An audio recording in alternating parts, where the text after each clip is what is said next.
ഷാരോൺ രാജ് വധക്കേസിൽ ഗ്രീഷ്മയുടെ ശിക്ഷ നാളെയാണ്.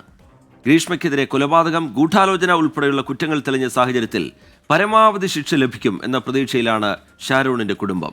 പ്രായം ഉൾപ്പെടെ പരിഗണിച്ച് ശിക്ഷയിൽ ഇളവ് നൽകണമെന്നാണ് പ്രതിഭാഗത്തിന്റെ വാദം.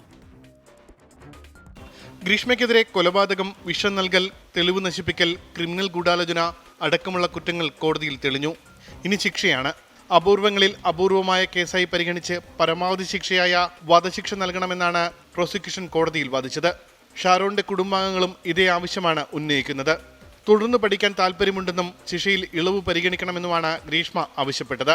ഒരു സ്ത്രീക്ക് സഹിക്കാൻ കഴിയുന്നതിൽ പരമാവധി ഗ്രീഷ്മ സഹിച്ചു കഴിഞ്ഞു. പ്രായം, ക്രിമിനൽ പശ്ചാത്തലമില്ലാത്ത മുൻകാലം എന്നിവ പരിഗണിക്കണമെന്ന് പ്രതിഭാഗം അഭിഭാഷകനും വാദിച്ചു. തെളിവ് നശിപ്പിച്ച ഗ്രീഷ്മയുടെ അമ്മാവനായ കേസിലെ 3-ാം പ്രതി നിർമ്മലകുമാരന്റെ ശിക്ഷയും നാളെ കോടതി പറയും. കോളേജ് വിദ്യാർത്ഥിനിയായിരുന്ന ഗ്രീഷ്മ മറ്റൊരു വിവാഹം കഴിക്കാൻ കാമുകൻ ഷാരോണിനെ കഷായത്തിൽ വിഷം ചേർത്ത് നൽകി കൊന്നു എന്നായിരുന്നു കേസ്. ഗ്രീഷ്മയുടെ അമ്മയും കേസിലെ 2-ാം പ്രതിയുമായിരുന്ന സിന്ധുവിനെതിരെയുള്ള കുറ്റങ്ങൾ തെളിയിക്കാൻ കഴിഞ്ഞിരുന്നില്ല. നെയ്യാറ്റിങ്കര അഡീഷണൽ സെഷൻ ജഡ്ജ് കേസിൽ വിധി പറയും. 2022 ഒക്ടോബർ 14-നാണ് ഷാരോൺ രാജ് കൊല്ലപ്പെട്ടത്. ഷാരോണിന്റെ ജീവനെടുത്ത ഒരു കുടുംബത്തിന്റെ പ്രതീക്ഷ പൂർണ്ണമായി തകർത്ത ഗ്രീഷ്മയ്ക്ക് പരമാവധി ശിക്ഷ ലഭിക്കുമെന്നുള്ള പ്രതീക്ഷയിലാണ് ഇന്ന് ഷാരോണിന്റെ കുടുംബം വിശ്രമിക്കുന്നത്. എന്നാൽ ഗ്രീഷ്മയ്ക്ക് കുറ്റബോധത്തിന്റെ ഒരു കണിക പോലും മുഖത്തുണ്ടായിരുന്നില്ല. ഉമേഷ് ബാലകൃഷ്ണൻ, 24 തിരുവനന്തപുരം.